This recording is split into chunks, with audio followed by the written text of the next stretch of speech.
शेती वही वाटण्याचा राग मनात धरून एका शेतकऱ्याचा निर्घुण खून केल्याची घटना उघडकीस आली आहे। कांतीलाल माने असं हत्या झालेल्या शेतकऱ्याचं नाव आहे।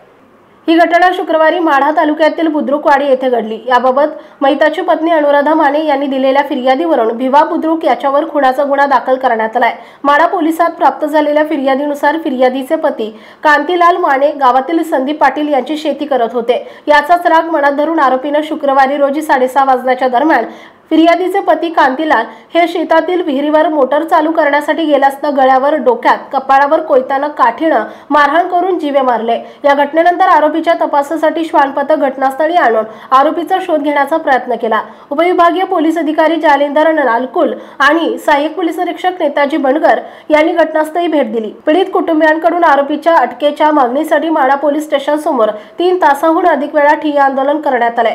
दरम्यान संशयित आरोपीची पत्नी आणि इतर संशयितांना पोलिसांनी ताब्यात घेतल्यानंतर कुटुंबियांकडून आंदोलन मागे घेत मृतदेह ताब्यात घेण्यात आला। या घटनेबाबत पोलीस अधिक तपास करतायत। एसएस न्यूज चॅनलला सबस्क्राइब करा, बेल आयकॉनवर क्लिक करा। एसएस न्यूजच्या बातम्या पहा आपल्या मोबाईलवर।